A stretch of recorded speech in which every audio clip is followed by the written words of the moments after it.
Bonjour et bienvenue dans cette nouvelle vidéo Excel où nous allons aborder quelques formules statistiques.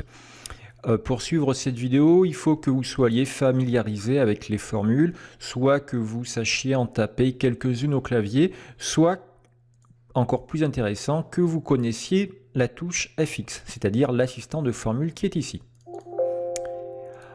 Alors, nous allons voir ici la formule grande valeur, petite valeur et rang. Ce sont des formules que l'on ne croise pas tous les jours, mais il est très intéressant de savoir qu'elles existent parce que parfois, eh bien, elles sont irremplaçables. Alors, vous avez la première feuille ici qui s'appelle grande valeur. Nous allons travailler dessus. Il y a un classement des produits les plus rentables. Vous avez ici des produits et leurs bénéfices associés.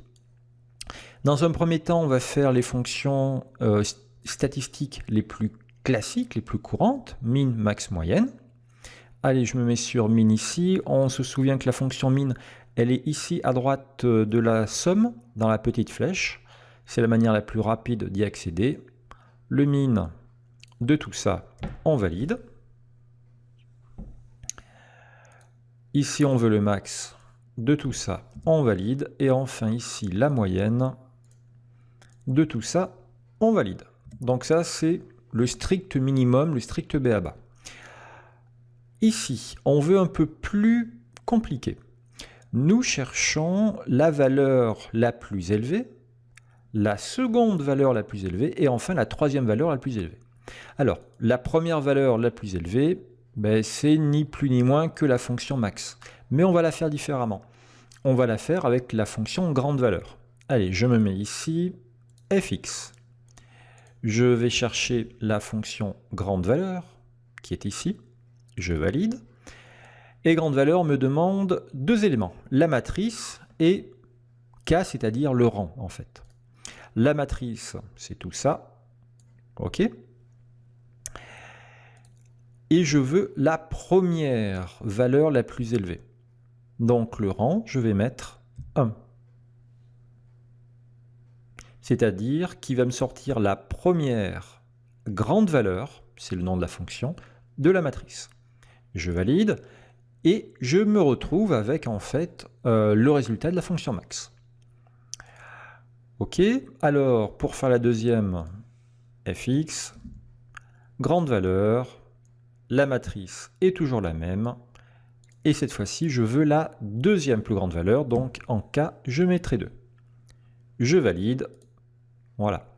On pourrait bien sûr faire la formule différemment afin de recopier vers le bas. C'est de l'apprentissage, donc je vous invite plutôt à refaire la formule manuellement pour bien s'en imprégner. Ok. Donc là, nous avons les valeurs, les trois premières valeurs. Ici, dans cette colonne D, nous cherchons un petit peu différent maintenant. Nous cherchons le rang. Est-ce que les fenêtres standards sont classées en 3e, 4e ou 5e position? On ne sait pas. Et c'est ce qu'on cherche. Allez, je me mets sur la première cellule, fx, fonction rang, je valide. Là, il me demande le nombre. Alors, le nombre, c'est le bénéfice des portes de garage. Là, je suis sur la ligne porte de garage. Il me demande la référence. La référence, c'est l'ensemble de la matrice. C'est tout ça. Ok. Il va de soi que cette formule que je suis en train de faire ici, je vais la recopier vers le bas. La matrice va donc se décaliser vers le bas et ça, on ne le veut pas. Donc, on sélectionne bien notre référence, un petit coup de F4 pour verrouiller tout ça. Le nombre, c'est 4. Lorsque je vais descendre vers le bas, va devenir c'est 5, c'est 6, c'est 7. Ça, c'est tout à fait cohérent. C'est ce qu'on veut. Et enfin, l'ordre. Alors, il peut classer le premier comme étant le plus élevé ou comme étant le plus petit. Dans l'exemple que je veux que le premier soit le chiffre le plus élevé. Donc, les classer par ordre décroissant. Eh bien, là, je clique sur ordre. Ici, j'ai l'aperçu, la brève description en tout cas. Le rang de l'argument, dans la liste triée par ordre décroissant égale 0 ou omis. C'est-à-dire que si vous ne mettez rien ou si vous mettez 0, eh bien ça fera toujours l'ordre décroissant. Parfait, c'est ce qu'on voulait. Je valide, je double-clique, impeccable. On a bien en première position les fenêtres oscillobattantes qui nous rapportent le plus et en dernière position les portes de garage. Parfait. On va s'attarder quelques secondes avec la mise en forme conditionnelle car il y a dans la mise en forme conditionnelle eh bien un petit peu l'équivalent. Je m'explique. Ici, j'aimerais mettre en couleur les 3 bénéfices les plus élevés. Je prends tout ça, mise en forme conditionnelle, nouvelle règle, et ici je vais prendre le scénario numéro 3, appliquer une mise en forme uniquement aux valeurs rangées parmi les premières ou les dernières valeurs. Moi je veux appliquer une mise en forme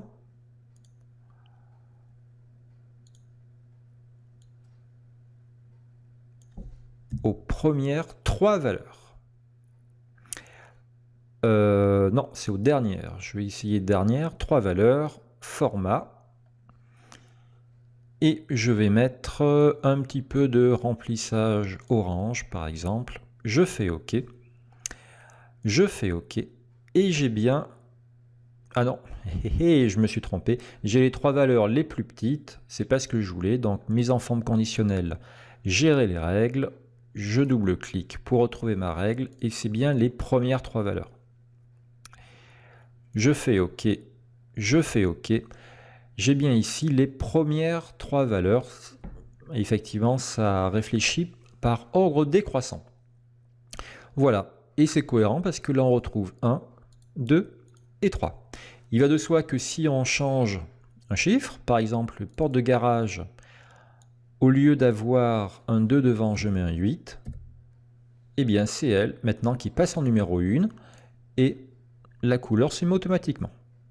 Parfait, on va faire exactement l'inverse maintenant sur la feuille petite valeur, où vous avez cette fois-ci une course qui a eu lieu. Et il y a les temps de la course. Forcément, s'il y a une course, les personnes qui ont gagné sont les personnes qui ont fait le plus petit temps. Donc dans cet exercice-là, on va chercher les petites valeurs. Ici, min, max, moyenne, c'est très facile, c'est comme tout à l'heure. Le min de tout ça, je valide.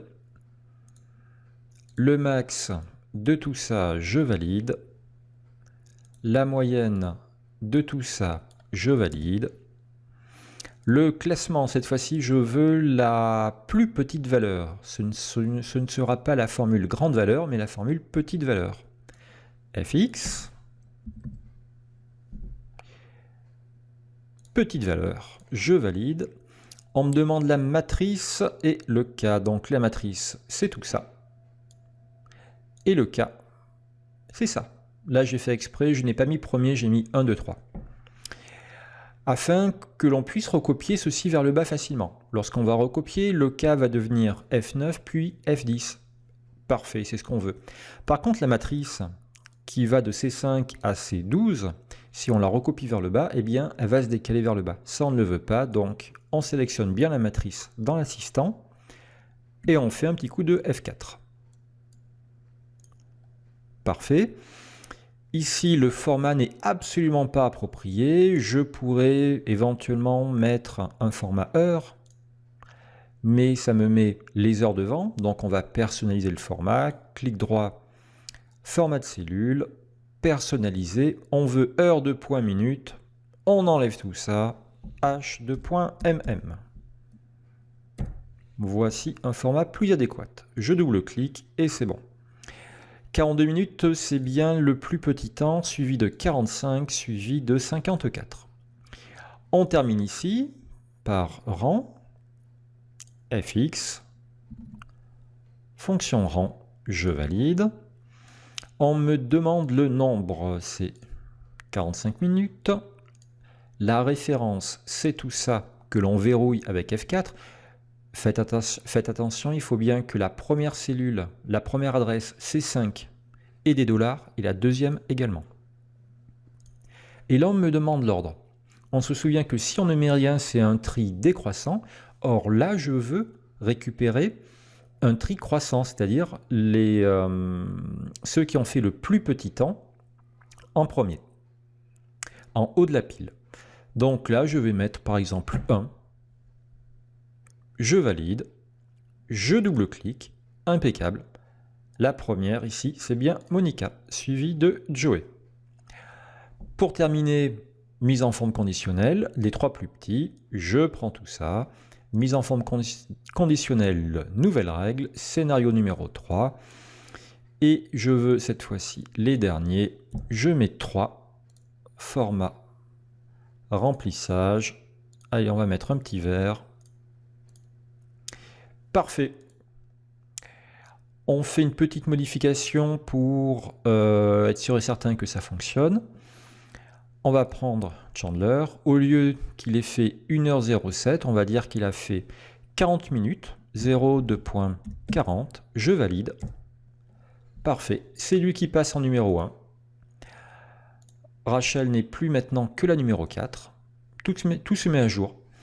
Voilà, bah écoutez, ce ne sont pas des fonctions très compliquées, mais vous pouvez en avoir besoin dans des tableaux de bord pour faire des classements de produits, des classements de familles, des classements de résultats. Voilà. Bah écoutez, j'espère que vous avez pu réussir ces petites fonctions. Si c'est le cas, je vous dis bravo et à bientôt.